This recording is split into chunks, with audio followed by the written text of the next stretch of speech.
Transpose A transpose, हमने पहले matrix A को बी के साथ मल्टीप्लाई करना है।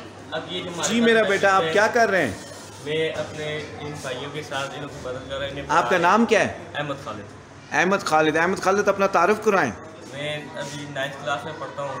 अच्छा, मैंने इसी स्कूल से पढ़ा है।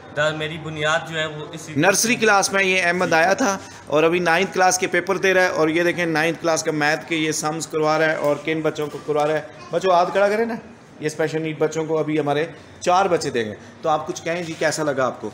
मुझे फ़ख्र है कि मैं अपने इन भाइयों के साथ इन्हें जो मैं कुछ कर सकता हूँ इनके लिए मैं उन्हें कराऊँगा।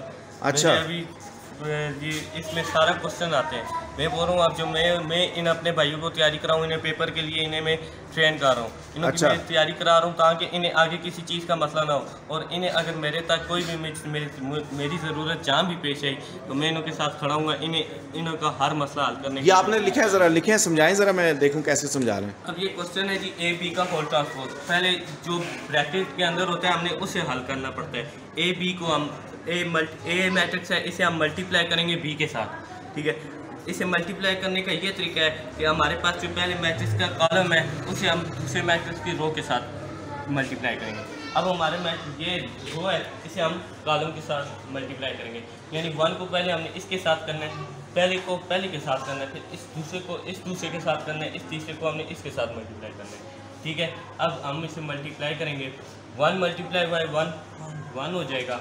0 मल्टीप्लाई बाई -8, 0 के साथ जो भी चीज़ मल्टीप्लाई होती है चाहे वो जितनी भी बड़ी अमाउंट है वो 0 के साथ मल्टीप्लाई होगी वो 0 हो जाएगी। अब ये 0 को हम -8 के साथ मल्टीप्लाई करेंगे प्लस 0 आ जाएगा हमारे पास। और फिर -1 को हम फिर 0 के साथ मल्टीप्लाई करेंगे तो वो भी हमारे पास 0 आ जाएगा।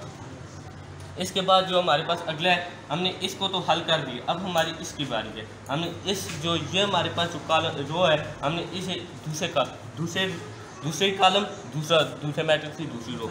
अब हम इस 2 को 7 के साथ मल्टीप्लाई करेंगे। 2 7 14 होता है। 0 को फिर हम 4 के साथ करेंगे तो वो 0 हो जाएगा प्लस 0। और 6 को हम 1 के साथ मल्टीप्लाई करेंगे 6 आ जाएगा। ये आ गया। अब ये क्वेश्चन है हमारे पास। अब हम इसे फिर सॉल्व करेंगे। 1 में 0 प्लस करें तो वो हमारे पास 1 ही आता है।